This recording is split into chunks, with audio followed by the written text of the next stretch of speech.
నమస్తే BRK news న్యాయవేదిక కార్యక్రమానికి స్వాగతం.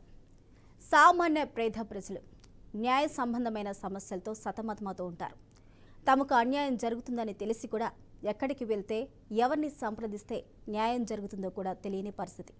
అలాంటి వారి కోసం న్యాయ సహాయం ఎక్కడ దొరుకుతుంది, ఎవరిని కలిస్తే తమ సమస్యకు పరిష్కారం లభిస్తుంది అనే విషయాన్ని తెలియపరచడంతో పాటు పలు న్యాయ సంబంధమైన సలహాలు సూచనలు అందించాలన్న సదుద్దేశంతో బీఆర్కే న్యూస్ చక్కటి వేదికను ప్రారంభించింది. అదే బీఆర్కే న్యూస్ న్యాయవేదిక. ఈరోజు ప్రత్యేక అంశంగా మనం తీసుకుంటుంది శిక్షలు ఎలా ఉండాలి ఏంటి, అదేవిధంగా పసిబిడ్డలపై కీచకులు ఏదైనా అక్రమాలకు పాల్పడితే పోక్సో చట్టం ద్వారా వాళ్ళకి ఎలాంటి శిక్షలు ఉంటాయి అనే దానిపైన మనమైతే ప్రస్తుత అంశం గురించి మాట్లాడబోతున్నాం. ఇక పసిబిడ్డలపై కీచకులు ఇటీవల తెలుగు రాష్ట్రాల్లో కామాంధులు రెచ్చిపోతూ ఉన్నారు. పసిపిల్లలను కూడా వదలడం లేదు. గత ఏడాదిలో తెలంగాణలో గంజాయి ముసుగులో ఒక 6 ఏళ్ల చిన్నారిని పొలాల్లోకి ఎత్తుకెళ్లి అత్యాచారం చేసి మట్టుబెట్టారు కామాంధులు. అనకాపల్లి జిల్లాలో 9వ తరగతి చదువుతున్న బాలికను 25 ఏళ్ల యువకుడు ప్రేమిస్తున్నానంటూ వేధించి లొంగకపోవడంతో గొంతు కోసి చంపేశాడు. వరంగల్ జిల్లాలో 16 ఏళ్ల చింతలకు చెందిన ఒక అమ్మాయిని ప్రేమించలేదు అంటూ కూడా ప్రేమ ఉన్మాది అమ్మాయి తల్లిదండ్రులను కత్తితో పొడిచి చంపేశాడు. నల్గొండ జిల్లాలో పక్క పొలానికి చెందిన ఒక యువకుడు అమ్మాయి ఫోటోను సోషల్ మీడియాలో పెడతానంటూ కూడా బ్లాక్మెయిల్ చేయడంతో ఆత్మహత్యకు పాల్పడింది. ఇక ముచ్చుమరిలో మరీ దారుణం. మైనర్ ఆడపిల్లలపై మైనర్లే అత్యాచారం చేసి క్రూరంగా హత్య చేసి దేహానికి రాళ్లు కట్టి నదిలో పడవేసిన సంఘటనలు ఉన్నాయి. ఇలా కొద్ది రోజులుగా ఎక్కడైనా సరే ఒక సంఘటన మనకి వినిపిస్తూనే ఉంది, ఇలా జరిగింది అలా జరిగింది అనేది. ఈ సంఘటనలు ఆడపిల్లల తల్లిదండ్రులకు విపరీతమైన ఆందోళన కలిగిస్తున్నాయి. అసలు ఆడపిల్లలను స్కూళ్ళకి కాలేజీలకి పంపించాలంటేనే తల్లిదండ్రులు హడలెత్తిపోతున్నారు. ఈ నేపథ్యంలో మన చట్టాలలోని పాత మరియు ఇటీవల అమల్లోకి వచ్చిన కొత్త నేర చట్టాలు నిందితులపై ఎలాంటి శిక్ష విధించే అవకాశాలున్నాయి అనే దాని గురించి మనం తెలుసుకోబోతున్నాం. దీని గురించి మనతో పాటు మాట్లాడడానికి స్టూడియోలో మనకి వరావస్తు కృష్ణ గారు ఉన్నారు, హైకోర్టు సీనియర్ అడ్వకేట్. వారిని అడిగి దీనికి సంబంధించి మరిన్ని వివరాలు అయితే తెలుసుకుందాం. నమస్కారం లాయర్ గారు. నమస్కారం అండి. చూస్తూనే ఉన్నాం, ఒక్కరోజు కాదు ప్రతిరోజు ఎక్కడో ఒక చోట ఏదో ఒక సందర్భంలో ఏదో ఒక ఊరిలో మనం ఒక విషాదకర సంఘటన ఇది జరిగింది అనేది మనం వింటూనే ఉన్నాం. ముఖ్యంగా ఆడపిల్లలకు సంబంధించి పసిపిల్లలకు సంబంధించి వయసుతో సంబంధం లేకుండా చిన్న పెద్ద తేడా లేకుండా అఘాయిత్యాలకు పాల్పడుతున్నారు. అయితే మనకి చెప్తూ ఉంటారు, పోక్సో యాక్ట్ అనేది ఒకటి తీసుకొచ్చారు కేంద్ర ప్రభుత్వం. 2012లో దీన్ని అమల్లోకి తీసుకొచ్చారు, దీనికి చట్టం తీసుకొచ్చారు అనేది. అయితే ఈ చట్టాలు ఇంత పటిష్టంగా ఉన్నా సరే అసలు ఈ నేరం చేయాలి అనేది నేర ప్రవృత్తి ఇలా ఎలా వస్తుంది అంటారు? మనకి చట్టాల వల్ల సమాజంలో మార్పు వస్తుంది అనేది చాలా సత్యదూరం. అది చట్టాలు చేసినంత మాత్రాన నేర ప్రవృత్తి కానీ సమాజంలో మార్పు కానీ రాదు. దానికి అనేక అంశాలతో పాటు మన విద్యా విధానం, మన భారతీయ సంస్కృతి, మన ఇతిహాసాల మూలాలు తెలుసుకోవడం, ఇట్లాంటి వ్యక్తిగతంగా ఒక పక్క స్వేచ్ఛ అనుభవిస్తూనే వ్యక్తిగతంగా నియంత్రణ, స్వీయ నియంత్రణ అంటారు. అట్లా మనకి డాక్టర్ బాబాసాహెబ్ అంబేద్కర్ గారు రాజ్యాంగం అందిస్తూ ఒక ముఖ్యమైన విషయం చెప్పారు. ఎంతటి చక్కటి అధికారులు ఉన్నా, ఎంతటి చక్కటి రాజ్యాంగం ఉన్నా కూడా రాజ్యాంగం అమలు చేసే విధానాలన్నీ మనం ఎంత విధి విధానాలు ప్రపంచంలోనే అత్యంత పెద్దదైన దృఢ రాజ్యాంగం మనది. లిఖిత రాజ్యాంగాల్లో ప్రపంచంలోనే పెద్దదైన లిఖిత రాజ్యాంగం మనది. అయినప్పటికీ అమలు చేసే వ్యక్తుల్లో గనక ఆ వ్యవస్థలో ఉండే మెకానిజంలో గనక వ్యక్తులు చిత్తశుద్ధి లోపించినట్లయితే అది ఎంత పెద్ద రాజ్యాంగం రచించినప్పటికీ దాని మూలాలు ప్రజల్ని, కామన్ మ్యాన్కి, చిట్ట చివరి వ్యక్తి దాకా ఈ న్యాయ పరిపాలన కానీ చట్టం తాలూకా వెసులుబాటు కానీ ఇవన్నీ అందించడానికి చాలా కష్టమవుతుంది. కాబట్టి వ్యక్తుల్లోనే మార్పు రావాలి. వ్యక్తులు వ్యవస్థితంగా ఉండాలి. నిజాయితీతో మనకు ఒక సామెత ఉంది, ఎక్కడైనా అన్యాయం అయితే అది అంతటా అన్యాయానికి లీడ్ చేస్తుంది, అలా దారితీస్తుంది. అట్లా ఎక్కడా కూడా అన్యాయం జరగకుండా ప్రతి ఒక్కరికి న్యాయం జరగాలి అనే విషయంలో, అలాగే చట్టాల విషయంలో కూడా ఎక్కువ చట్టాలు చేస్తే ప్రజలందరూ కామన్గా మంచిగా మారిపోతారా అంటే అదేం లేదు. వ్యక్తిగత నియంత్రణ మనం చూస్తే సమాజంలో నేడు అనేక విషయాల్లో చట్టాలన్నీ కూడా క్రోడీకరించి చూస్తే 10% కూడా ఉండవు. కానీ మన ప్రవర్తన, ఒక విద్యార్థి కాలేజీలో ఎలా ఉండాలి, స్కూల్స్లో ఎలా ఉండాలి, పిల్లల నుంచి పెద్దవాళ్ళ దాకా ఎలా ఉండాలి, తల్లిదండ్రులను చూసుకోవడం, ఎక్కడా చట్టాలు లేవు. కానీ ఈ రోజుకి ఒక 10,000 20,000 సంపాదిస్తున్న గుమస్తా వాళ్ళ తల్లిదండ్రులను పోషించుకుంటూ ఉంటాడు, చిన్నపిల్లల్ని చదివిస్తూ ఉంటాడు, అక్క చెల్లెలు పెళ్లి కాని పిల్లలు ఆడపిల్లల్ని పెళ్లి చేయించడానికి చూస్తుంటాడు. ఇట్లా మన భారతీయ కుటుంబ వ్యవస్థలోనే ఒక చక్కటి విధానం ఉన్నది. కాబట్టి చట్టాల వల్లే అంత అవుతుందని అనుకోవడానికి లేదండి. ఓకే లాయర్ గారు, ఒక్క నిమిషం అండి. న్యాయపరంగా మీకు ఎలాంటి సమస్యలు ఉన్నా, సలహాలు కావాలన్నా, సందేహాలు ఉన్నా కానీ స్క్రీన్ మీద కనిపిస్తున్న నెంబర్స్ ఉన్నాయి. ఆ నెంబర్కి కాల్ చేసి అడ్వకేట్ లాయర్ గారిని అడిగి మీ సమస్య ఏదైనా ఉంటే దానికి కావాల్సింది ఏంటి, ఎక్కడికి వెళ్ళాలి, ఎవరిని కలవాలి అనే అంశాలు కూడా మీరు కనుక్కోవచ్చు. అయితే మీరు స్క్రీన్ మీద ఉన్న నెంబర్స్కి కాల్ చేసి మీ యొక్క అభిప్రాయాన్ని, మీకున్న సమస్యను కూడా తెలియజేయచ్చు. అయితే ఫస్ట్ కాల్ తీసుకుందాం సార్. మనం ఫస్ట్ కాల్ మనకి హైదరాబాద్ నుంచి రంగయ్య గారు ఉన్నారు. రంగయ్య గారు నమస్కారం అండి. హలో రంగయ్య గారు నమస్కారం అండి. Good evening madam. Very good evening అండి. మీరు దేని గురించి మాట్లాడాలనుకుంటున్నారు? మేడం ఇప్పుడు మాది ఇప్పుడు ఇద్దరు 2 డాక్యుమెంట్లలో అన్డివైడెడ్ ల్యాండ్ ఒకటి ఉందండి. దాంట్లో నుంచి ఇద్దరు డాక్యుమెంట్ హోల్డర్స్ సెపరేట్ గా రిజిస్ట్రేషన్ చేయించుకోవడం జరిగింది, సెపరేట్ బౌండరీస్ తో. హలో చెప్పండి రంగయ్య గారు. సెపరేట్ బౌండరీస్ తో రిజిస్ట్రేషన్ చేయించుకోవడం జరిగింది.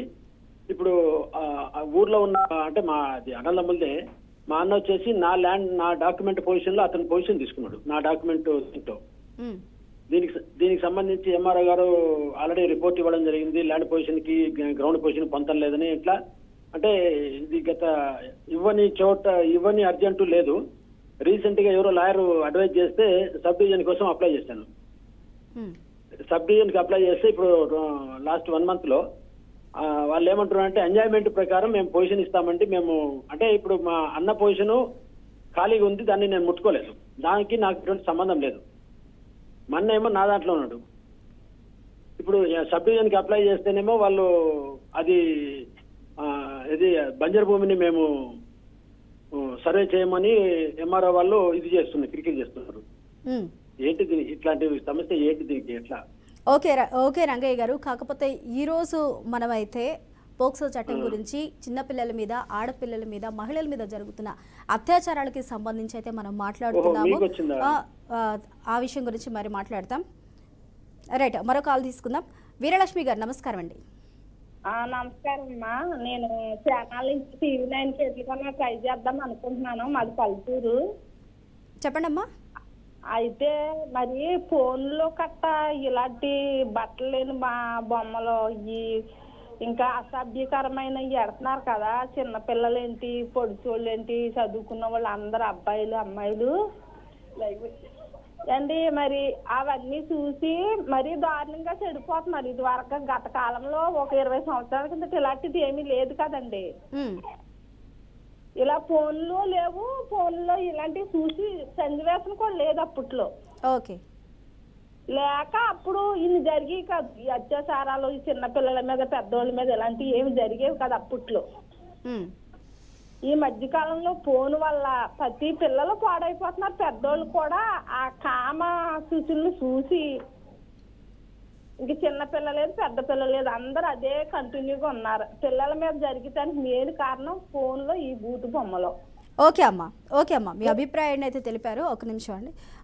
లాయర్ గారు, ఇక్కడ క్రైమ్ రేట్ అనేది పెరగడానికి చిన్నపిల్లల మీద కావచ్చు, లేకపోతే మహిళల మీద కావచ్చు, ఎక్కడైనా సరే పెరగడానికి సోషల్ మీడియా అనేది ఒక ప్రధాన వేదికగా అయ్యింది అనేది తను కన్వే చేయాలని అనుకున్నారు. అయితే ఇప్పుడు మనం చూస్తే సమాజంలో ప్రతి ఒక్కరి చేతిలో మనకి స్మార్ట్ ఫోన్ ఉంటుంది. ఏది నొక్కితే ఏది వస్తుందో తెలియదు. ఎందుకంటే మనకి ఆర్టిఫిషియల్ ఇంటెలిజెన్సీ ద్వారా ఏదైనా మనం ఒక పిక్చర్ని అనుకోకుండా ప్రెస్ చేసినా కానీ ఆ సజెషన్స్ అనేవి మనకి 1 by 1 అనేవి వస్తూ ఉంటాయి. ఇలాంటి పరిస్థితుల్లో చిన్నపిల్లల చేతిలో ఫోన్ పెట్టడం వల్ల క్రైమ్ రేట్ అనేది, ఈ తరహా ఆలోచనలు, నేర ప్రవృత్తి అనేది పెరుగుతుంది అంటున్నారు. ఇది ఎంతవరకు క్రైమ్ రేట్ పెరగడానికి దోహదపడుతుంది అంటారు? అది ఆవిడ ఆవేదన వ్యక్తపరిచిన దాంట్లో వాస్తవమేనండి. అది పిల్లలు తెరిచి 8వ క్లాస్ 9వ క్లాస్ చదువుతున్న తరగతి, 8వ తరగతి 9వ తరగతి పిల్లల దగ్గర నుంచి పెద్దవాళ్ళ దాకా ఫోన్స్ ఉన్నాయి. నాకు ఈ మధ్య ఒక పిటిషన్ ఒక ఆవిడ వచ్చారు, డైవర్స్ కావాలి. అదేమిటా అంటే, ఏమిటమ్మా ఎందుకంటే డైవర్స్ అంటే, అన్యోన్యమైన దాంపత్యమే, భర్త ఎక్కువ సెల్ ఫోన్ చూస్తూ ఇదంతా చూస్తున్నాడని, ఇలాంటివన్నీ నిషిద్ధమైన ఇవన్నీ చూస్తున్నాడు ఆయన. అని గోల పెడుతూ గగ్గోలు పెడుతూ పగలు రాత్రి లేకుండా చూస్తూ కూర్చున్నాడు అని. కాబట్టి సమస్య ఏంటంటే ఈ టెక్నాలజీని వాడుకోవడం అనేది, టెక్నాలజీని మనం ఆపలేం, టెక్నాలజీ రావాల్సిందే, ఆహ్వానించదగిందే. కానీ టెక్నాలజీని మనం ఎలా వాడుతున్నాం, పిల్లలకి ఇస్తున్నామా, పెద్దవాళ్ళు ఎలా వాడుతున్నారు, చిన్నపిల్లలు ఎలా వాడుతున్నారు, కాలేజీ యువకులకు అవసరమా, దీన్ని ఏ విధానికి డిస్క్రిప్షన్ అంటారు, అలాంటి ఒక విచక్షణతో వాడు టెక్నాలజీ వాడుతున్నారా పిల్లలు, కాలేజీ విద్యార్థులు కానీ హై స్కూల్ విద్యార్థులు కానీ అంటే అది 100% వాళ్ళు విచక్షణతో వాడుతున్నారని చెప్పలేం. కాబట్టి దీనికి కారణం ఏంటి, దానికి సాంకేతికంగా చేతి ముందు ఉంది, అందుబాటులో ఉంది, కానీ చూడాలా చూడకూడదా అనే విచక్షణ ఎవరికి ఉంది? ఆ మధ్య మనకి కర్ణాటకలో అసెంబ్లీలో ఒక ఆయన సెల్ ఫోన్లో అన్నీ నిషేధితమైనవన్నీ చూస్తున్నారని చెప్పి కేసు పెట్టడం జరిగింది, పెద్ద దుమారం రేగింది. కాబట్టి జర్నలిస్టులు బయట పెడుతున్నారు. అంటే ఆయనకి ఒక ఏ హోటల్ గదిలోనో ఏసీ రూమ్ తీసుకుంటే ఎవరు అడిగేవాళ్ళు లేరు, అసెంబ్లీలో చూస్తున్నాడని ఒక ఆరోపణ. అది ఎంతవరకు సబబు, అసలు నిజంగా చూసారా లేదా మాట పక్కన ఉంచితే అసలు విషయం పక్కకు పోతుంది. ఈ మీడియా దగ్గర కానీ ప్రజల్లో కానీ రచ్చ వెళ్ళిపోతుంది. ఒక గౌరవప్రదమైన ఎమ్మెల్యేగా ఉంటూ ఒక శాసనసభ్యుడే ఇట్లా చేస్తున్నాడే అని ప్రజల్లో వెళ్తుంటే అది సందేశం ఏమని వెళ్తుంది ప్రజల్లో, నిజమా కాదా అది విచారణ లేదు అని తీరా చూడకపోతే ఆఖరికి ఆ కోర్టులో అదేమో అసత్యమే అని చెప్పి కొట్టిపడేసిన అప్పటికే జరగాల్సిన డ్యామేజ్ అయిపోతుంది. ఎవరిని వదలటం లేదు. స్కూల్ లెక్చరర్, కాలేజీ టీచర్లు, స్కూల్ టీచర్లు, కాలేజీ లెక్చరర్లు, హై స్కూల్ మాస్టర్ గారు ఇలా చేస్తారు, ఆ హెడ్ మాస్టర్ అలా చేశారని గోల పెట్టేసి ఆరోపణలు చేస్తున్నారు. ఎక్కడో కొండకుచో వాస్తవం ఉండొచ్చు, 100కి 1 ఉండొచ్చు. కానమ్మా సాధారణ నాకు అనిపించింది ఈ ఆరోపణలు అనేది చేసేయడం సులభంగా ఉంటుంది. వాళ్ళు ఎంతమంది డివోటెడ్గా పిల్లలకి పాఠాలు నేర్పుతున్న వాళ్ళు ఉంటే 99.99% వాళ్ళంతా చక్కగా పిల్లలకి నేర్పించి వాళ్ళ సొంత పిల్లలకన్నా ఎక్కువగా ఇంట్రెస్ట్ చూపించిన విద్యార్థులు. మనకు అబ్దుల్ కలాం గారు ఎగ్జాంపుల్ తెలుసు. ఒక పక్షి గురించి చెప్పాలంటే వాళ్ళ హై స్కూల్ టీచర్ గారు సముద్ర పొడ్డుకు తీసుకెళ్ళి పక్షులు ఎగరడం దాని గురించి నేర్పిస్తూ అట్లా ఆయనకి పైలట్ అవ్వాలనే కోరిక పెరిగింది. ఆఖరికి మనకి మిసైల్ మ్యాన్ అయ్యారు, తర్వాత రాష్ట్రపతి అయ్యి ప్రపంచానికే మార్గదర్శకులుగా అయ్యారు అబ్దుల్ కలాం గారు. సో ఒక స్కూల్ టీచర్ ఎలా మార్చగలుగుతారు? ఇలాంటివన్నీ వీడిపోయి ఇప్పుడు స్వామీజీ దగ్గర నుంచి అందరి మీద ఎవరో ఒకరు ఏదో ఒక మీడియాలో ఎలిగేషన్, ఈ వాట్సాప్లో తర్వాత ఈ మీడియా సోషల్ మీడియా అంటున్నారు.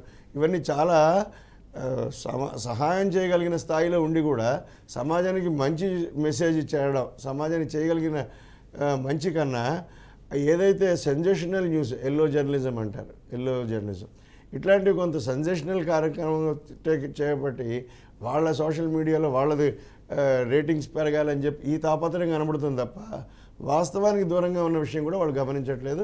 దీని మీద నియంత్రణ అనేది అత్యంత దురదృష్టకరమైన విషయం ఏంటంటే కేంద్ర ప్రభుత్వం కానీ రాష్ట్ర ప్రభుత్వాలు కానీ వీటి మీద నియంత్రణ పెట్టడానికి అవకాశం లేదు.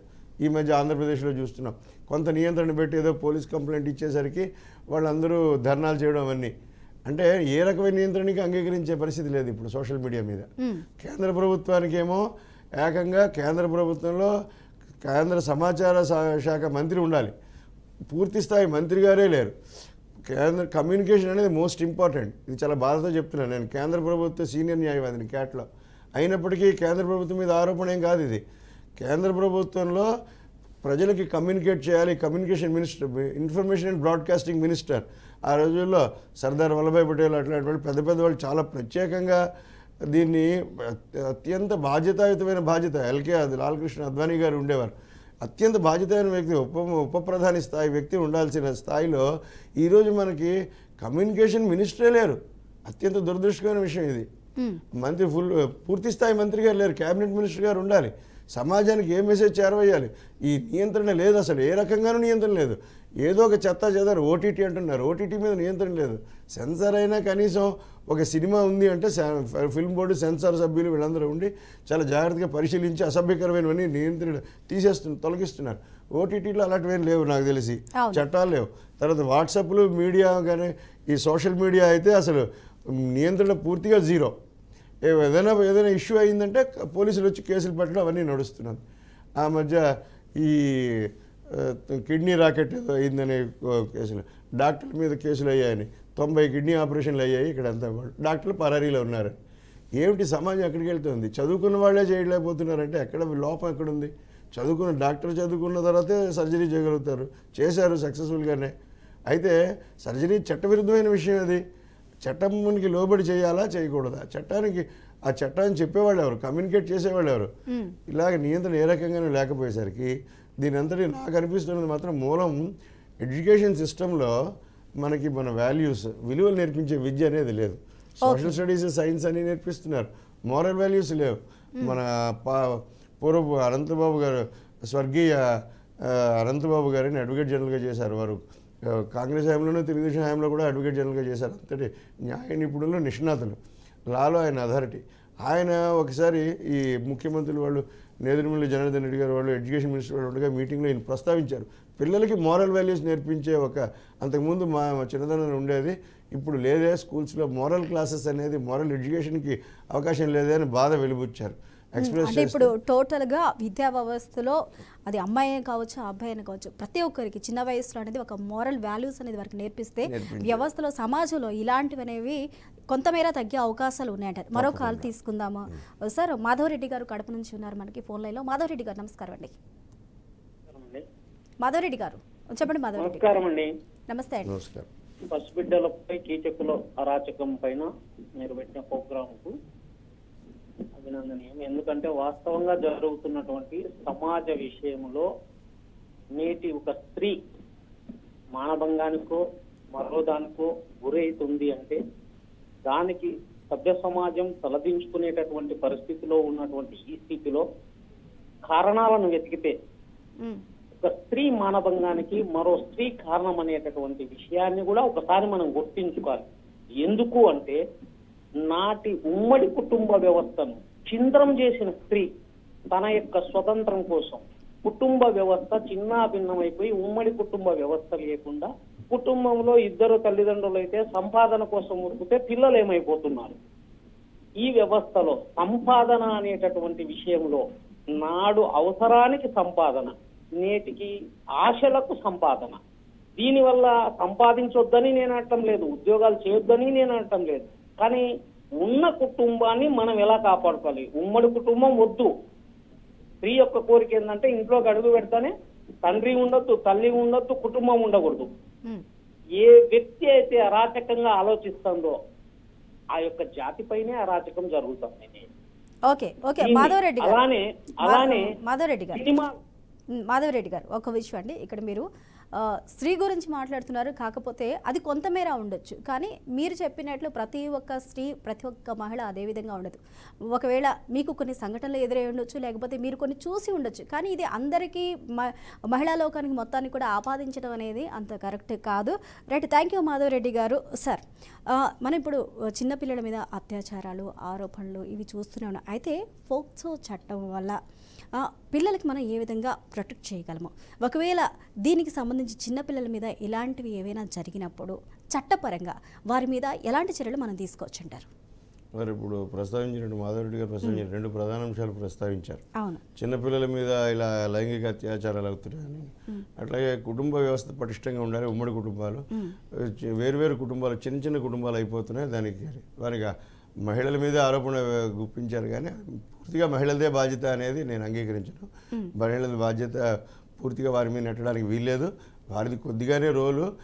ప్రధానంగా పురుషులు కానీ యువత యువకులు ఎవరైనా కూడా మాకిద్దరు, మేమిద్దరం అన్నట్టుగా వేరు కుటుంబం ఉండదు. ఇప్పుడు ఇంకా మారి మేమిద్దరం మాకొకళ్ళు అన్నట్టుగా చిన్న చిన్న కుటుంబాలు అయిపోవడం వల్ల న్యూక్లియర్ ఫ్యామిలీ సిస్టమ్ వచ్చేసరికి విడివిడి అయిపోతూ ఇంకా చివరికి వచ్చే స్వార్థంగా తయారవుతుంది. నేనే, నా గురించి అనే వికృతపు ఆలోచన దాకా వెళ్ళిపోతుంది వ్యక్తులకి. ఉమ్మడి కుటుంబం, అంతకుముందు పెద్ద పెద్ద ఉమ్మడి కుటుంబాలు ఉండేవి. ఏదైనా ఉద్యోగానికి ఇంటర్వ్యూ ఫెయిల్ అయినా ఏం పర్లేదు కానీ బాబాయిలు, మామయ్యలు, పెదనాన్నలు వాళ్ళందరూ సర్ది చెప్పాడు, ఇలాంటి ఎన్నో ఇంటర్వ్యూ ఫెయిల్ అయింది, ఏం పర్వాలేదు, నాకు నీకు మంచి ఉద్యోగం వచ్చే ఛాన్స్ ఉంది, అందుకే ఇదైంది, అంతా మన మంచికి అంటూ సర్ది చెప్పేవాడు. ఇలాంటి కౌన్సిలింగ్లు ఇప్పుడు లేక అమెరికాలో మనం విన్నాం. అమెరికా గురించి ప్రతి ముగ్గురులో ఒకరు వారానికి ఒకసారి కౌన్సిలింగ్ వెళ్తారు, $500 ఖర్చు పెట్టి. అట్లాంటి దుస్థితి మన భారతదేశంలో లేదు, కుటుంబ వ్యవస్థ పటిష్టంగా ఉన్న కారణంగా. అట్లాగే అబ్దుల్ కలాం గారు ఉద్యోగం పోతే ఒక స్వామీజీ చెప్పారు, ఏం లేదు, మంచి ఉద్యోగం కోసమే నీకు పైలట్ ఉద్యోగం రాలేదని. ఆయన డ్రీమ్ అది, పైలట్ ఉద్యోగం అవ్వాలని. కానీ పైలట్ ఉద్యోగం ఫెయిల్ అయ్యారు, రాలేదు. అయితే మంచి పైలట్ అయ్యి ఉంటే ఇప్పుడు వీడు రిటైర్ అయ్యి పైలట్ కాలక్షేపం చేసి ఉండేవారు. అలాంటిది ఆయన ప్రపంచనేత అయ్యారు, భారతదేశ రాష్ట్రపతి అయ్యారు, గౌరవనీయ రాష్ట్రపతి. కాబట్టి ఒక ఈ ఎడ్యుకేషన్ అనేది కుటుంబంలో ఈ పోక్సో చట్టం దాకా వచ్చేసరికి మనకి ఒక కుటుంబ వ్యవస్థ పటిష్టంగా ఉన్నట్లయితే ఇట్లాంటి వికృత ఆలోచన రానే రాదు. అన్న వదిన వీళ్ళంతా ఉంటారు పెద్ద. మనకి రామాయణంలో లక్ష్మణుడు ఎగ్జాంపుల్ చెప్తారు. నగలు తెస్తే నగల మూట ఆంజనేయ స్వామి గుర్తుపడ్డ సుగ్రీవుడు నగరమూటలో కేవలం లక్ష్మణుడికి చూపిస్తే శ్రీరాముల వారు నాహం జానాతి కుండలే నాహం జానాతి కేయూరే అని కంఠాభరణాలు, చెవులు దుద్దులు ఇలాంటివి ఏవి ఆభరణాలు నేను గుర్తుపట్టలేను, కేవలం అమ్మవారి రోజు వదిన తల్లిలాంటి వదిన గారి పాదపద్మాలని నమస్కరించి ఆ మెట్టెలు మాత్రం గుర్తుపడతారు. ఇవి సీతమ్మ వారి మెట్టెలే, ఈ వదినమ్మ మెట్టెలే అని చెప్పి చెప్తారు లక్ష్మణుడు. ఇట్లాంటి సంస్కారవంతమైన విషయాలు రామాయణంలో, మహాభారతంలో అనేకమైన ఉన్నాయి. మన ఇతిహాసాలు భారతీయ జీవన విధానమే ఉత్కృష్టమైనది. దీన్ని హిందూయిజం అనేది ఒక రిలీజియన్ కాదు, it's a way of life అని సుప్రీంకోర్టే చెప్పింది, నొక్కి వక్కాడించింది అనేక సందర్భాల్లో. హిందూయిజం అనేది ప్రపంచంలో అత్యుత్తమైన జీవన విధానం. ఈ భారతీయ జీవన విధానం ఇండిక్ వాల్యూస్ అంటారు. ఇలాంటి జీవన విధానంలో ఉన్న అత్యంత అద్భుతమైన విషయాలు చాలా చాలా ప్రజలకి సామాన్య దగ్గర నుంచి కుటుంబ వ్యవస్థలో నేర్పించే వ్యవస్థ 3-4 తరాలుగా ఈ మెకాలే ఎడ్యుకేషనల్ సిస్టంలో మనకు వచ్చేసరికి social teacher, science teacher, maths teacher ఇలా రకరకాల టీచర్లు వెళ్ళిపోవడం. పూర్వం మన గురుకులాలు అలా ఉండేది కాదు. గురువు గారికి అన్నీ తెలిసేవి, ఆయనే అన్నీ చెప్పేవారు, పిల్లలకి అన్నీ నేర్పించారు, గౌరవం ఉండేది. గురువుల మీద గౌరవం తగ్గించడం, ఇట్లాంటి వ్యవస్థల మీద గౌరవాన్ని తగ్గించడం, ఇట్లాంటిది క్రమక్రమంగా వచ్చేసి మన జాతి నిర్వీర్యం అయ్యే పదంలో నడుస్తుంది. కాబట్టి మన జాతికి మన మూలాలు ఏంటి అంటే మన ఈథోస్, మన సాంప్రదాయ కుటుంబ వ్యవస్థ పటిష్టంగా ఉండడం, వేదాలు ఉపనిషత్తుల్లో సారవంత భగవద్గీత. ఈనాడు భగవద్గీత అంటే అదేమిటో తెలియని కాలేజ్ స్టూడెంట్స్ ఉన్నారు. సౌదీ అరేబియాలో, గల్ఫ్ కంట్రీస్లో భగవద్గీత కంపల్సరీ క్లాసెస్ పెడుతుంటే మనమేమో మన భగవద్గీతని విలువ లేకుండా చూడడానికి కావట్లేదు, మనకి విలువ ఇవ్వడానికి అవకాశం లేకుండా చేసుకున్నాం సెక్యులరిజం పేరు చెప్పి. అలాగే రామాయణంలో అనేక అద్భుతమైన విషయాలు ఉన్నాయి. రాముడు భరతుడిని అడుగుతాడు, పాదుకా పట్టాభిషేకం భరతుడిని అడుగుతాడు రాజ్యం చేయమంటే, ఆ టైంలో ఆడి ఆల్టం పార్టం అంటారు, అందరికీ శిక్ష విధించే ముందు అవకాశం చెప్పు, తన నేరత్వాన్ని రుజువు చేసి శిక్ష విధించే ముందు తన నిర్దోషిత్వాన్ని నిరూపించుకోవడానికి అవకాశం ఇచ్చారా అని అడుగుతారు. ఆడి ఆల్టం పార్టం. One should not be punished without giving ample opportunity of hearing. అతను పూర్తిగా వినాలి, అవకాశం ఇస్తున్నానని భరతుడిని అడుగుతాడు రాముడు, మనకి ఇది తెలుసు. ఇట్లాగా రామాయణంలోని అద్భుతమైన విషయాలు, న్యాయమైన విషయాలు, అది సెపరేట్గా మాట్లాడుకుందాం. కానీ చిన్నపిల్లల విషయంలో, అక్రమంగా విషయంలో, ఈ శూర్పణఖ విషయంలో కూడా చాలామంది కమ్యూనిస్టులు కొంత అంటారు, వివాహం చేసుకుని వెళ్ళిపోదాం అంటే ముక్కు చెవులు కోసేయడం ఎందుకండి లక్ష్మణుడు అని. అట్లా సరే పెళ్లి చేసుకుని వెళ్ళిపోదాం అనడమే కాదు, సీతమ్మ వారిని మింగేస్తాను తినేస్తాను, రాముల వారిని ఆటంకంగా ఉన్నది సీతమ్మే కదా తినేస్తానంటూ వెళ్ళింది. అది రైట్ ఆఫ్ ప్రైవేట్ డిఫెన్స్ అంటారు. లక్ష్మణుడు వచ్చిందే వాళ్ళని కాపాడడానికి, సహాయం చేయడానికి, సేవ చేసుకోవడానికి, కాబట్టి కాపాడాడు అంతే. పైగా పూర్తిగా ప్రాణహాని చేయలేదు. చంపుతాను వచ్చిన వాళ్ళని చంపచ్చు, రైట్ ఆఫ్ ప్రైవేట్ డిఫెన్స్ అంటారు. అలాంటి కేవలం ముక్కు చెవులు గాయపరిచి పంపించాడు. ఆ ప్రస్తుతానికి అక్కడి నుంచి వెళ్ళిపోవడం వరకే. సో ఇదంతా మనకి అనేక విషయాలు ఉన్నాయి. ఎందుకు చిన్నపిల్లల విషయంలో చట్టాలు చేస్తే అవుతుందా అంటే, పోక్సో చట్టం ఉన్నది ఓకే, చిన్నపిల్లల విషయంలో ఏదైనా లైంగిక వేధింపులకు పాల్పడితే అవుతుందని.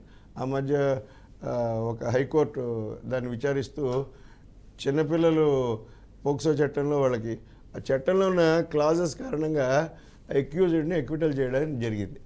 అయితే చిన్నపిల్లలు లైంగిక పారామీటర్స్ చూస్తే ఆ పరిధిలో లైంగిక వేధింపుల పరిధిలోకి వస్తుందా రాదా అనేది అదొక పెద్ద చర్చనీయాంశమైంది. ఇట్లాంటి ఒక అన్వారంటెడ్ అంటారు, అలాంటి మనకి సంస్థకి వ్యవస్థకి వ్యతిరేకంగా ఉండే ధోరణులు ప్రబలుతున్నప్పుడు చిన్నపిల్లల మీద లైంగిక వేధింపులు ఏమిటి అనేది ఆలోచన చేస్తే మనకు ఒక సుభాషితం ఉంది, మాతృవత్ పరదారేషు అని, పరద్రవ్యేషు లోష్టవత్. ఏంటి, పరదస్త్రీని తల్లిలా చూడాలి, పరాయి సొమ్ముని లోష్టవత్ మట్టి ముద్దలా చూడాలి. ఇట్లా కొన్ని సుభాషితాలు ఇవన్నీ నేర్పించే ప్లేస్ ఎక్కడున్నాయి? ఈరోజు స్కూల్స్లో, కాలేజెస్లో లేవు. మన కుటుంబ వ్యవస్థలో నేర్పించే, పెద్దవాళ్ళు నేర్పించే తరతరాలుగా వస్తున్న ఈ సాంప్రదాయాలు మనం నేర్చుకునే కుటుంబ వ్యవస్థలోనే ఉన్నాయి. మంచి విషయాలు నేర్పించే కొన్ని స్కూల్స్ ఉన్నాయి, సరస్వతి విద్యాపీఠంలో అవి. వాటి మీద హిందూయిజం అని ఇలాగ విషం కక్కుతున్నారు, హిందూయిజం అని చెప్పి కమ్యూనిస్టులు కొంత గోల పెట్టారు. కానీ సరస్వతి విద్యాపీఠం లాంటివి, అనేక ఉండి ఇలాంటి మంచి విషయాలు ప్రజలు తీసుకెళ్ళడం వల్ల ఈనాడు ఐఏఎస్ ఆఫీసర్లో దాదాపు 80% ఈ సరస్వతి విద్యాపీఠంలో చదువుకున్న వాళ్ళే ఉన్నారు అంటూ గగ్గోలు పెడుతున్నారు. దానివల్ల సమాజం ముందుకెళ్తుందే తప్ప వెనక్కి వెళ్ళడం ఏం జరగదు. భారతీయ మూలాల వల్ల ఎడ్యుకేషన్ సిస్టంలోనే మనం మార్పులు సమాజంలో తీసుకురాగలం. కానీ చట్టాల విషయంలో చట్టాలు చేసి మాత్రం తీసుకొచ్చేస్తా అనుకోవడం భ్రమ. దానికి ఒక తమాషాగా జోకులాగా చెప్తారు. పార్కుల్లో యువతీకులు 2 భార్యాభర్తలు ఉన్నారట. భర్త అన్నట్ట, నేను సడన్గా ఆక్టోపస్ అయిపోతే బాగుంటుంది అని. భార్య అందట, చీచి అదేమిటండి, అదెందుకు అలాగా, నా 8 చేతులతో మిమ్మల్ని చుట్టేయగలను కదా నిన్ని అని అన్నట్ట భర్త. 8 చేతులు గడుగుడ్డు 2 చేతులే వాడటం లేదు మీరు అందట భార్య. అట్లా కాబట్టి చట్టాలు ఎక్కువ చేసేస్తే ప్రజలందరినీ సక్రమ మార్గంలో పెట్టచ్చు అనుకునేది ఒక భ్రమండి. మనుషులు వ్యవస్థల మనుషులు సిస్టమ్ అంతా మారాలంటే వ్యక్తిలో నిజాయితీ, సెల్ఫ్ డిసిప్లిన్ అంటారు, వ్యక్తిగతంగా వాళ్ళ క్రమశిక్షణతో ఉండేటట్టుగా కుటుంబంలో పెంచడం తల్లిదండ్రులు బాధ్యత తీసుకోవాలి. వాళ్ళిద్దరూ చెరో ఉద్యోగాలు చేస్తూ పిల్లల్ని పంపించేసి వాడి చేతిలో 500 రూపాయలు పాకెట్ మనీ కుక్కేస్తే మా బాధ్యత అయిపోతుంది అనుకోవడం తప్పు. వాళ్ళు ఏం చదువుతున్నారు, ఎట్లా వెళ్తున్నారు, మొబైల్ ఫోన్ 80,000, 1,00,000, ఇంకా 1,50,000 ఎందుకండి మొబైల్ ఫోను? 10,000, 20,000, 5,000, 10,000 వారి అవసరానికి మేరకు వాడాలి. ఓకే, పిల్లవాడు ఏదో బీఆర్ ఆర్కిటెక్చర్ చదువుతున్నాడు, వాడికి ఏదో మ్యాపులు కావాలి, ఇలాంటివి కావాలంటే ఒక 30,000, 25,000, 30,000, 50,000 పెట్టి కొనాలంటే అది వేరే విషయం. వాడు వృత్తిపరమైన సహాయానికి ఉపయోగపడుతుందంటే. ఏమీ లేని వాళ్ళకి 9వ తరగతి పిల్లాడు 10వ తరగతి పిల్లాడు అడుగుతున్నాడు, డిమాండ్ చేస్తున్నాడు కదని కొనిచ్చేస్తే మా బాధ్యత తీరిపోయింది అనుకుంటే అది తప్పు, ఖండించాల్సిందే. సార్ రైట్, ఇక పోక్సో యాక్ట్ 2012లో కేంద్రం తీసుకొచ్చింది. అయితే ఇది ఇంకా పటిష్టంగా ఉండాలి అంటూ 2019లో దీనికి సవరణలు కూడా తీసుకొచ్చింది. అయితే ఇంకా ఇందులో సవరణలు తీసుకురావాల్సిన అవసరం ఉంది అంటూ కూడా సామాన్య ప్రజల దగ్గర నుంచి విన్నపాలు కూడా వెలువడిన పరిస్థితి అయితే ఉంది. అయితే వీటన్నిటికీ కూడా అక్రమాలకు పాల్పడుతున్న వాళ్ళు, చిన్నపిల్లల మీద అత్యాచారాలకు పాల్పడుతున్న వంటి కొన్ని కేటగిరీస్ వైజ్ అయితే డివైడ్ చేయడం జరిగింది. అందులో మనం ముఖ్యంగా 2 అంశాలను మనం చూసుకున్నట్లయితే వక్రంగా చూడటం కావచ్చు, లైంగిక దాడి కావచ్చు, లైంగిక దాడిని ప్రోత్సహించడం కావచ్చు, అదేవిధంగా నగ్న చిత్రాలు తీసి బ్లాక్మెయిల్కి పాల్పడడం కావచ్చు. ఎందుకంటే ఎమోషనల్గా వాళ్ళని బ్లాక్మెయిల్ చేయడం కావచ్చు, ఇవన్నీ కూడా యాక్ట్ కిందకే వస్తాయి. అయితే దీనికి సంబంధించి వీటన్నిటిని తీవ్రంగా పరిగణించే అవకాశాలు ఉంటాయి. అయితే ఇందులో వీటన్నిటి మీద ఎలిగేషన్స్ ఎవరైతే చేస్తారో, ఎవరి వల్ల ఇది జరిగిందని చేస్తారో వారికి ఎలాంటి శిక్షలు వర్తిస్తాయి, బేసిక్గా అసలు ఏముంటుంది అనేది అడిగి తెలుసుకుందాం. సార్, దీనికి సంబంధించి శిక్ష ఎంతవరకు, ఎన్ని సంవత్సరాల వరకు వీళ్ళకి పడుతుంది? దీనికి రకరకాలుగా నేర స్థాయి బట్టి ఉంటుందండి. ఎవరైతే యువకులు ఎవరైనా అమ్మాయిల్ని ఇట్లాగా ఫోటోలు తీయడం ఇట్లాంటివన్నీ చేయడం, లేకపోతే మార్ఫింగ్ చేయడం, ఆ మధ్య హీరోయిన్స్ని అలా మార్ఫింగ్ చేసి ఇలా పెట్టారు అని చెప్పేసి కేసు పెట్టడం జరిగింది.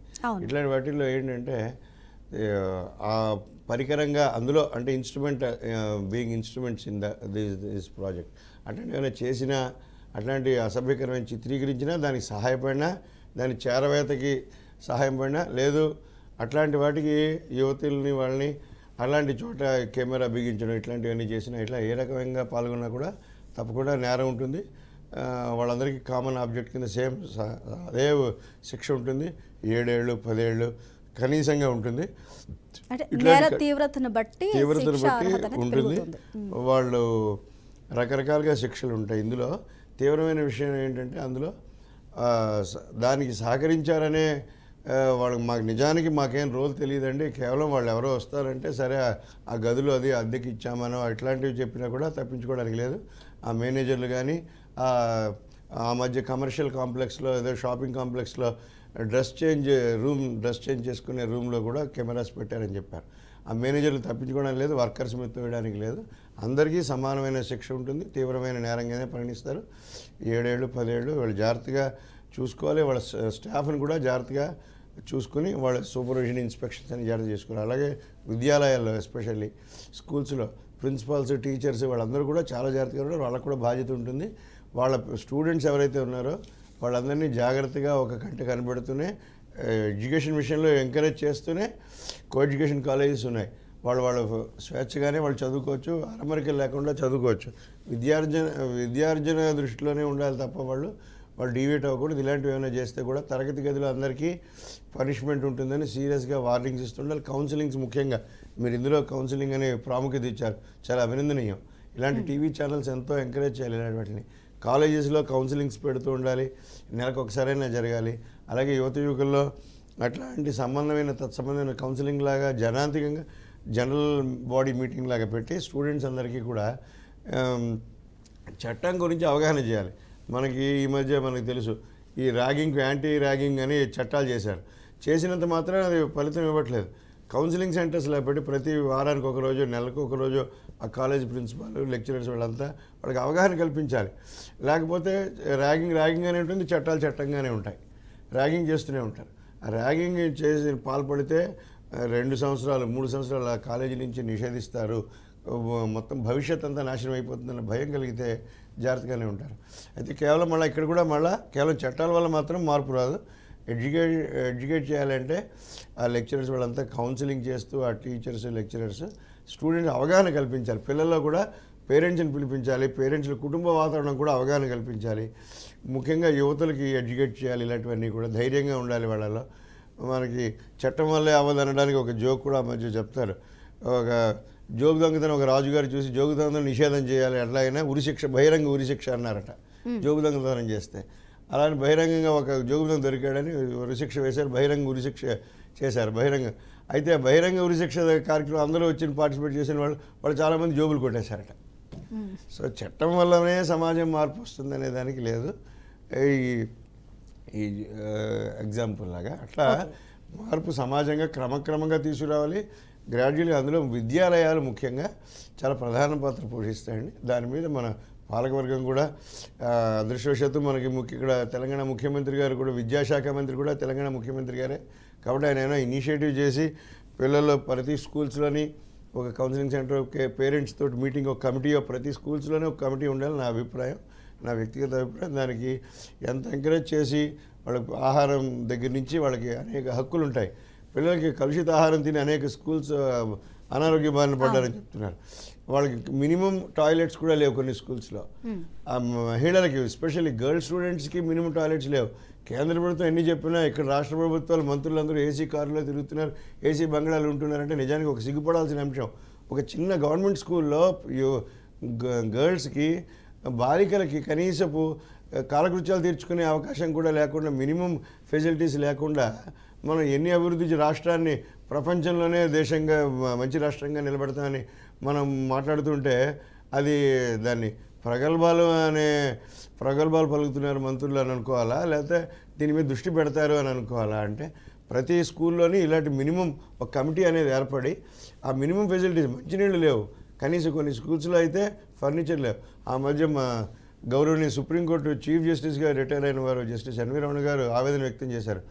అదే కనీసం మహిళా న్యాయవాదులకి కోర్టులో కూడా కనీసపు సౌకర్యాలు లేవు, కొన్ని టాయిలెట్స్ ఇలాంటివి లేవు, రెస్ట్ రూమ్స్ లేవు, కొన్ని మినిమం ఇవి.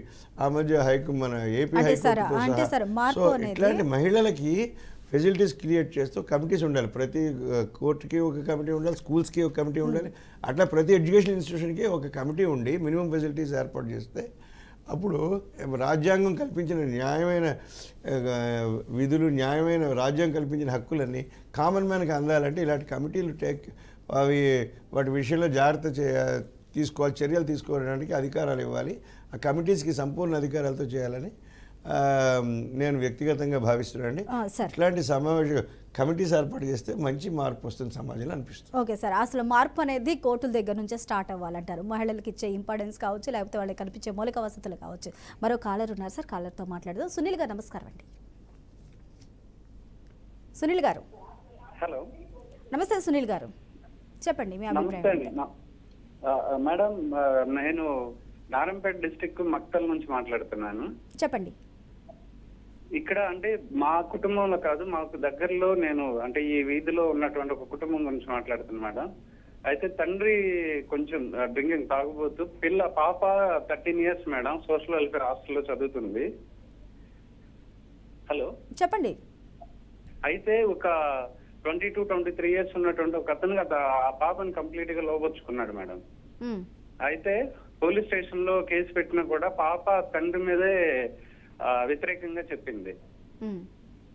చెప్పి ఆ అబ్బాయితో పాటు బయటికి వెళ్ళటం కానీ, కంప్లీట్ గా అబ్బాయి ఆ అమ్మాయిని ప్రభావితం చేసి తండ్రి ఏదన్నా మందలిస్తుంటే పోలీస్ స్టేషన్కి వెళ్ళేసి నా తండ్రి నన్ను కొడుతున్నాడని కంప్లైంట్ ఇస్తుంది మేడం. కానీ 13 years అమ్మాయిని అతను కంప్లీట్ గా లోపరుచుకున్నాడు. ఆ తండ్రి వేదన చూస్తా నేను ఏం సజెస్ట్ చేయొచ్చు ఆ తండ్రికి అని నేను కాల్ చేశాను మేడం. ఓకే సార్, లాయర్ గారు ఉన్నారు, మాట్లాడదాం సార్. సమస్య అయితే అది 13 ఏళ్ల పాప, 13 ఏళ్ల బాలిక.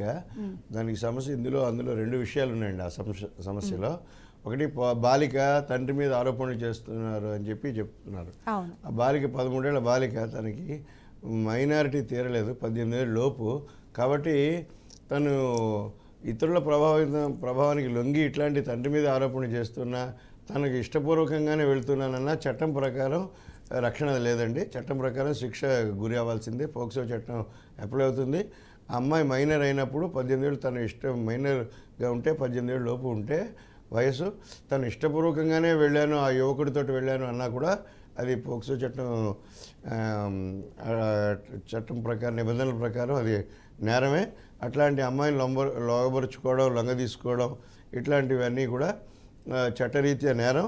తీవ్రమైన శిక్ష పడుతుంది ఆ 23 ఏళ్ళ 24 ఏళ్ళ యువకుడికి. అట్లాగే తండ్రి విషయంలో అమ్మాయి అయినా కూడా మనకి తండ్రి సంరక్షకుడు, న్యాచురల్ గార్డియన్ కూడా. కాబట్టి అక్కడ లోకల్ పోలీస్ ఇన్స్పెక్టర్, SHO అంటారు, స్టేషన్ హౌస్ ఆఫీసర్, వాళ్ళకి విషయాన్ని తెలియజేస్తే తప్పనిసరిగా చర్యలు తీసుకుంటారండి. పోలీసులు పట్టించుకోరు అనేది ఏం లేదు. పోలీసులు నిజానికి చెప్పాలంటే చట్టం ప్రకారం సుప్రీంకోర్టే చెప్పింది రోజు వారంలో ఒక రోజు సెలవు ఇవ్వాలని. అయినా కూడా వాళ్ళు పగలు రాత్రి కాకుండా రోజు 24 గంటలు వాళ్ళ డ్యూటీలో ఉండి పోలీసులు వాళ్ళ విధి నిర్వహణలో ఉన్నారు. SHO వాళ్ళకి ఒక రోజు లీవ్ కూడా దొరకదు. పగలు రాత్రి వాళ్ళు నిరంతరం శ్రమ లేకుండా 24 గంటలు సమాజాని కోసం డివోటెడ్గానే చేస్తూ ఉంటారు. వాళ్ళకి ఏం చెప్పినా చట్టం ప్రకారం వాళ్ళు తప్పకుండా చర్యలు తీసుకుంటారు. వారి దృష్టి తీసుకురావడం మన బాధ్యత. చుట్టుపక్కల మన భారతీయ చట్టాల్లో ఏంటంటే వెసులుబాటు. ఇంగ్లాండ్ లాంటి దేశాల్లో ఎవరో పక్క వాళ్ళ ప్రాపర్టీ నాశనం అవుతుందంటే, పక్క వాళ్ళు ఎక్కడో నేరం అవుతుందంటే వీళ్ళకి లోకల్ స్టాండీ లేదు, అంటే వీళ్ళు కంప్లైంట్ ఇవ్వడానికి లేదు. మన భారతదేశంలో అలా లేదు. ఎవరైనా సరే, ఇప్పుడు మీరు అన్నారే మా పక్కింటి వాళ్ళలోనూ పక్క వీధిలో అలా అవుతుందని, ఇల్లీగాలిటీ మీరు దృష్టి తీసుకొస్తే చట్టం దృష్టికి తప్పకుండా మీరే వాళ్ళని అరెస్ట్ చేయొచ్చు. 23 ఏళ్ళ 24 ఏళ్ళ కుర్రాడు అమ్మాయిని లొంగ తీసుకున్న వాడిని మీరే అదుపులోకి తీసుకుని నియరెస్ట్ పోలీస్ స్టేషన్లో అప్పచెప్పచ్చు. చట్టాన్ని పోలీసులకి అప్పచెప్పి సహాయపడవచ్చు. అట్లాగే ఆ SHO కన్సర్న్ ఆ ఏరియా పోలీస్ స్టేషన్లో స్టేషన్ హౌస్ ఆఫీసర్ ఆయన కూడా చర్యలు తీసుకోవచ్చు. చట్టపరంగా వాళ్ళకి అధికారం ఉంటుంది. ఎవరైనా విషయంలో కల్పించుకొని కంప్లైంట్లు ఇవ్వచ్చు. కంప్లైంట్ లేదో తల్లిదండ్రులు ఇవ్వాలని లేదు, ఎవరైనా ఇవ్వచ్చు. ఖచ్చితంగా చట్టపరంగా చర్యలు తీసుకుంటారండి. ఒకవేళ ఆ ఇంట్లో వాళ్ళ నాన్నకి వ్యతిరేకంగా ఆమె అలాంటి వాంగ్మూలాలు కానీ లేకపోతే ఇలాంటివి చెప్పినప్పటికీ కూడా ఆమె 13 సంవత్సరాలు మేజర్ కాదు కాబట్టి అవి కన్సిడర్ చేయవలసిన అవసరం ఉండదు. అక్కడ నేరాన్ని బట్టి శిక్షకు అర్హులవుతారంటారు. సార్, అయితే పోలీసులు కౌన్సిలింగ్లో అవన్నీ కనుగొంటారు, వాళ్ళు విచారణలో తేలుతుంది. సార్, అయితే ఇప్పుడు మనకి కొన్ని నివేదికలు మనం చూసుకున్నట్లయితే, దేశవ్యాప్తంగా చేసిన నివేదికలు మనం చూసుకున్నట్లయితే, ఇప్పుడు ఫోక్సో చట్టం లేకపోతే చిన్నపిల్లల మీద అత్యాచారాలు ఇవన్నీ జరుగుతున్నాయంటే, ఇక్కడ మేజర్గా కొన్ని నివేదికలు మనకి ఏం చెప్తున్నాయంటే, బంధువుల దగ్గర నుంచి, తెలిసిన వాళ్ళ దగ్గర నుంచి, చుట్టుపక్కల వారి దగ్గర నుంచే పిల్లలకి ఇలాంటివి ఎక్కువగా జరుగుతున్నాయి. అంటే ఆ పరిధిలోనే ఎక్కువ శాతం నేరాలు అనేవి వస్తున్నాయి అంటున్నారు. అయితే చాలామంది తల్లిదండ్రులు కావచ్చు, లేకపోతే వాళ్ళ ఇంట్లో వాళ్ళు కావచ్చు, పరువు కోసం కావచ్చు, లేకపోతే భయంతో కావచ్చు, కొన్ని అంశాలు అనేవి చాలా వరకు 80% వరకు బయటికి రాకుండా ఉంటున్నాయి. కొంతమంది బయటకు వచ్చి చెప్తున్నా కానీ అది ఎంతవరకు న్యాయం జరుగుతుంది అనేది గ్యారంటీ లేకుండా ఉంటుంది. ఇలాంటి పరిస్థితుల్లో చాలామందికి ఎక్కడికి వెళ్ళాలి, ఎవరిని కలవాలి, ఎవరిని కలిస్తే న్యాయం జరుగుతుంది, కొంతమంది ఎఫెక్ట్ చేయలేని వాళ్ళు ఉంటారు, న్యాయం కోసం తిరగలేని వాళ్ళు ఉంటారు, డబ్బులు ఖర్చు పెట్టుకోలేని వాళ్ళు ఉంటారు. వారందరికీ కూడా న్యాయపరంగా ఏదైనా మనకి హెల్ప్ కావాలి అంటే న్యాయపరంగా మనకి ఫ్రీగా కావచ్చు, లేకపోతే ఇంకొక విధంగా కావచ్చు, ఎక్కడ వెసులుబాటు ఉంటుంది అంటారు? ఇక్కడ 2 రకాలుగా మనకి వెసులుబాటు ఉందండి. కోర్టుల్లో ప్రతి చోట న్యాయ సలహా కేంద్రం అని, ఉచిత న్యాయ సలహా కేంద్రం, దానికోసం ఒక ఫ్రీ లీగల్ ఎయిడ్ అని, దానికి ఒక సెక్రటరీ గారు ఉండి ప్రతి జిల్లా కోర్టులోని, అలాగే junior civil judge court, senior civil judge court ఒక ఇన్ఛార్జ్ జడ్జి గారు సెక్రటరీగా ఉండి దానికోసం న్యాయ వ్యవస్థ ఉంది. ఉచిత న్యాయ సలహా కేంద్రానికి వాటికి ఉంది. లీగల్ సర్వీసెస్ అథారిటీ అంటారు. లీగల్ సర్వీస్ అథారిటీ ప్రతి కోర్టులోనే ఉండాలండి. అంత ఎఫెక్టివ్గా అది అమల్లోకి రావట్లేదు, ఎడ్యుకేట్ అవ్వట్లేదు. కానీ వాళ్ళు అక్కడ ఒక న్యాయ సలహా కేంద్రం అని, ఉచిత ఫ్రీ లీగల్ ఎయిడ్ సెంటర్, తర్వాత ఇలాగా లీగల్ సర్వీసెస్ అథారిటీ అని ఉన్నది. అందులో మహిళలందరూ వెళ్ళి వాళ్ళకి న్యాయం పొందొచ్చు. దానికి తగిన విధంగా కాగితాలు పెడితే వాళ్ళు చర్యలు తీసుకుంటారు. అంటే పోలీస్ స్టేషన్స్లో కూడా డైరెక్ట్గా పోలీస్ స్టేషన్కి వెళ్ళడానికి భయం ఉంటుంది. సమాజంలో ఇప్పుడు సడన్గా పోలీస్ స్టేషన్కి వెళ్ళడం అంటే మహిళలు అందులో మహిళలు వెళ్ళి కంప్లైనెంట్గా వెళ్ళడం అనేది ఇంకా చాలా కష్టంగా ఉంది. కనుక ఈనాటి దానికోసమని మన తెలంగాణ గవర్నమెంట్లో మిగతా రాష్ట్రాల్లో ఇనిషియేటివ్ తీసుకుని ఉంటారు. తెలంగాణ ప్రభుత్వంలో మనకి ఈ ఉమెన్ పోలీస్ స్టేషన్స్ అని, మహిళా పోలీస్ స్టేషన్స్ అనే కాకుండా మహిళల కౌన్సిలింగ్ సెంటర్స్ అని సపరేట్గా ఉన్నాయి. అందులో మామూలుగా రెగ్యులర్గా జరిగే అడ్వకేట్స్, మన పోలీస్ స్టేషన్లో అడ్వకేట్స్ కూడా వెళ్ళడం ఇలాంటివన్నీ లేకుండా కేవలం అడ్వకేట్స్ కూడా అక్కడికి అనుమతి లేదు. కేవలం మహిళలు వెళ్ళి వాళ్ళని చెప్తే వాళ్ళు కౌన్సిలింగ్ పిలిపించడమా ఏంటి అనేది చేస్తారు. వాళ్ళు ఒక ఎన్జిఓస్ని ఎంకరేజ్ చేసి చేస్తున్నారు. ఒక ఎన్జిఓ, నాన్ గవర్నమెంటల్ ఆర్గనైజేషన్, ప్రభుత్వంతో సంబంధం లేకుండా, పోలీస్ డిపార్ట్మెంట్తో సంబంధం లేకుండా కేవలం కౌన్సిలింగ్ కోసం వాళ్ళు పిలిపిస్తున్నారు. జరుగుతున్న అన్యాయాన్ని చూసి వాళ్ళు ఫోన్లో పిలిపించి వాళ్ళ నేరం జరగడం ఇట్లాంటి తమ పరిధిలో లేదు, కౌన్సిలింగ్ పరిధిలో లేదంటే తప్పకుండా అక్కడ మహిళా పోలీస్ స్టేషన్లోనో ఉమెన్ ప్రొటెక్షన్ సెల్ వాళ్ళకి సంబంధిత అధికారులకి అప్పచెప్పడం జరుగుతుందండి. ఆ రకంగా ఈ రెండు వ్యవస్థల ప్రకారం వాళ్ళకి న్యాయం జరుగుతుంది. ధైర్యంగా ముందుకు రావాలి. దీనికి ఎడ్యుకేట్ చేయడానికి, పబ్లిక్లో ఎడ్యుకేట్ చేయడానికి లా కాలేజెస్, న్యాయవాదులు కూడా వాళ్ళు తగినంత విధంగా అన్ని కోర్టులో ఉండే బార్ అసోసియేషన్స్ అని ఇనిషియేటివ్ తీసుకోవాలండి. సార్, ఇప్పుడు గతంలో మనకి ఐపీసీ కావచ్చు, సిఆర్పిసి కావచ్చు, లేకపోతే ఇండియన్ యాక్ట్ కావచ్చు, ఇవన్నీ కూడా విడివిడిగా ఉండేవి. కాబట్టి కొత్తగా తీసుకొచ్చిన దాని ప్రకారం చూసుకుంటే ఇవన్నీ కూడా ఒకే గుడి కింద వచ్చాయి. గతంలో చూస్తే 511 సెక్షన్స్ ఉన్న వాటిని 352 వరకు కుదించడం జరిగింది. దానికి తగ్గట్టు కొన్నిటికి వెసులుబాటు కల్పించారు.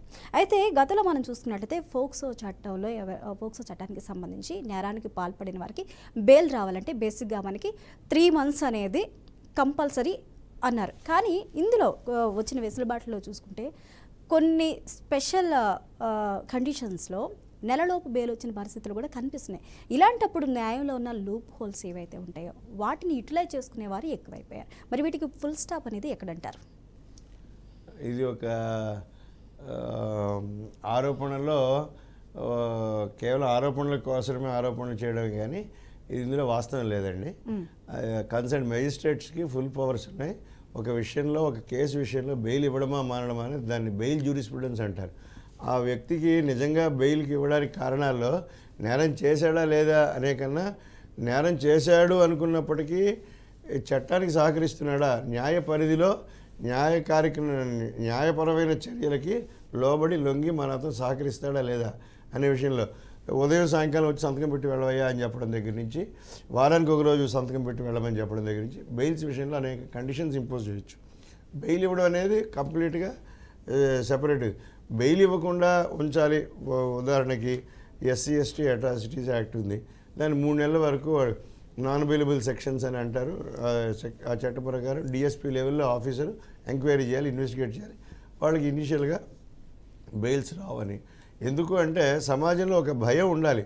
ఇప్పుడు SC/ST చట్టాన్ని కొంత దుర్వినియోగం అవుతుంది అనే ఆరోపణలు ఉన్నమాట కూడా వాస్తవమే. కానీ ఆరోపణలు ఉన్నాయి సమాజంలో. కానీ చట్టాన్ని యాజ్ ఎ హోల్ మనం SC/ST చట్టం ఉన్నదే దానికోసమే. ఇప్పుడు ఏదైనా నిజంగా ఒక అన్యాయం జరిగి ఒక చట్టవిరుద్ధమైన పని చేసి SC/ST అట్రాసిటీస్ యాక్ట్ కింద చేసిన తర్వాత నేరస్తుడు మళ్ళా ఈరోజు అరెస్ట్ చేసిన తర్వాత పోలీసులు రేపే బయటకు వచ్చి తిరుగుతున్నాడంటే సమాజంలో ఉన్న ఆ ప్రొటెక్షన్, ఆ చట్టానికి విలువ లేకుండా పోతుంది. కాబట్టి SC/ST యాక్ట్ ప్రకారం ఏదైతే నిబంధనలు ఉన్నాయో ఆ నిబంధనలు స్ట్రిక్ట్గానే పాటిస్తారు. అయితే ఇందులో ఈ లొసుగులు ఉన్నాయనో, తర్వాత కొంతమంది న్యాయవాదులు వీళ్ళకి ఎప్పీర్ అవ్వకూడదనో ఇట్లాంటి కొన్ని వాదనలు బయలుదేరాయి. ఆ మధ్య అబ్దుల్ కసబ్ కూడా పంజాబ్లో అక్కడ కోర్టులో, బాంబే హైకోర్టులో అబ్దుల్ కసబ్కి అడ్వకేట్స్ ఎవరు వాదించకూడదని అక్కడ బార్ అసోసియేషన్ వాళ్ళు తీర్మానం చేశారు. అది తప్పు, విరుద్ధం అని చెప్పి బాంబే హైకోర్టు చీఫ్ జస్టిస్ గారు ఆ రోజు చెప్పారు. నేరస్తుడికి కూడా అడ్వకేట్స్ని ఎప్పీర్ అవనివ్వాలి, ఎప్పీర్ అయి వాదనలు వినిపించాలి. అది అయ్యాక పబ్లిక్ ప్రాసిక్యూటర్ కూడా అంతే కష్టపడి, చాలా కష్టపడి సాక్ష్యాధారాలని పొందుపరిచి జడ్జి గారి ముందు వాదించాలి. వాదించిన తర్వాత దానికి శిక్ష పడాలి. అప్పుడు మన ట్రాన్స్పరెన్సీ ఇన్ జ్యుడిషియల్ యాక్టివిటీస్ అనేది కనిపిస్తుంటుంది. ట్రాన్స్పరెంట్గా, పారదర్శకత అంటారు. ఇట్లాంటి పారదర్శకంగా మన న్యాయ వ్యవస్థ ఉండడం వల్ల ప్రపంచంలోనే భారతీయ న్యాయ వ్యవస్థ అత్యుత్తమ న్యాయ వ్యవస్థ. ఎందుకు అంత మంచి పేరు వచ్చిందంటే ఆపర్చునిటీ, అనేకమైన ఆపర్చునిటీ, దాదాపు 5,000 పేజీల ఆరోపణలన్నీ జడ్జిమెంట్లో అన్నీ పొందుపరిచి చేస్తారు. ఇలా ఆరోపణలు వచ్చేది దీనికి ఇది ఖండన, ఇది ఆధారాలు. ఈ ఆరోపణలు ఇది అమాయకత్వం, తన అమాయకత్వాన్ని రుజువు చేసుకోవడానికి పూర్తిగా అవకాశం ఇచ్చారు. అందుకే ఒక ఇది కూడా ఉంది అందులో ఒక సేయింగ్, 100 మంది నేరస్తులు తప్పించుకున్న పర్లేదు, ఒక అమాయకుడికి శిక్ష పడరాదు అని మన ఇండియన్ న్యాయ వ్యవస్థ, భారతీయ న్యాయ వ్యవస్థలో ఒక భాగం. అందుకని అన్ని లింక్స్ ప్రూవ్ చేసుకుంటూ కనెక్టెడ్ ఇల్లీగల్ యాక్టివిటీని అంతా కనెక్ట్ చేసుకుంటూ అన్ని బియాండ్ రీజనబుల్ డౌట్ ప్రూవ్ చేయాలంటారు. అట్లాంటి సందేహాలు ఏమీ లేకుండా 100% ప్రూవ్ చేస్తే శిక్ష పడుతుంది. అట్లాగా శిక్ష పడాల్సిన చోట పడుతుంది. బెయిల్స్ విషయంలో బెయిల్స్ జ్యూరిస్ప్రుడెన్స్ సెపరేట్గా ఉంటుంది. ఇప్పుడు ఆ మధ్య 92 ఏళ్ళు ఆయన ఏదో కోడలు కంప్లైంట్ పెట్టిందని అరెస్ట్ చేయడానికి వెళ్ళారు పోలీసులు. అది ఎంత తప్పని విషయం. అది బెయిల్ ఇవ్వాలా అంటే ఒక పక్క మహిళా సంఘాలు వాళ్ళేమో 498 మిస్యూజ్ అవుతున్న విషయాన్ని కూడా దృష్టిలోకి వస్తున్నా వాళ్ళు 498లో అమ్మాయిలకు అన్యాయం అవుతుందని పెద్ద ఆందోళన లేవదీసేవాళ్ళు. 92 ఏళ్ల పెద్ద అయినా అమ్మాయి కోడలు ఏదో కంప్లైంట్ పెట్టింది అందుకని పోలీసులు అరెస్ట్ చేశారా అనే విషయంలో సైలెంట్గా ఉంటాయి, వాటి ఏం మాట్లాడరు. కాబట్టి జడ్జి గారికి కూడా బెయిల్ ఇవ్వాలా వద్దా అనే విషయంలో కంప్లీట్గా మనకి మేజిస్ట్రేట్ కోర్ట్స్లో కానీ సెషన్స్ కోర్ట్స్లో కానీ డిస్క్రిప్షన్ ఉందండి. జడ్జెస్కి డిస్క్రిప్షన్ ఉంటుంది. వాళ్ళకి సమాజంలో చూసిన వాళ్ళే సొసైటీలో అడ్వకేట్గా ప్రాక్టీస్ అయ్యాకే జడ్జి అవుతారు. జడ్జికి అపారమైన అనుభవం ఉంటుంది. కాబట్టి ఏమాత్రం బ్లేమ్ చేయడానికి లేదండి. ఏదో న్యాయ వ్యవస్థలలో ఏదో అడ్వకేట్స్ వాదించారు కాబట్టి బెయిల్స్ ఇచ్చేస్తారని అదేం కాదు. చట్ట ప్రకారంగా వాళ్ళకి ఉంటేనే బెయిల్ ఇస్తారు. ఆ ఉన్న సిచ్యువేషన్ బట్టి సమాజంలో ఉండే పరిస్థితులు బట్టి చట్టం ప్రకారం ఏమాత్రం అవకాశం ఉన్నా వాళ్ళకి బెయిల్స్ ఇచ్చేది పరిశీలించేస్తారు తప్ప అయోగ్యులకి బెయిల్ ఇవ్వడం కానీ యోగ్యులకి బెయిల్ ఇవ్వాల్సిన చోట ఇవ్వకుండా వాళ్ళని జైల్లో మగ్గాలని కానీ అలా అనుకోరండి. న్యాయం తప్పకుండా జరుగుతుంది. Okay sir, thank you so much. మా బీఆర్కే ప్రేక్షకులకు న్యాయపరంగా చక్కటి సలహాలు సూచించినందుకు థ్యాంక్ యూ సార్.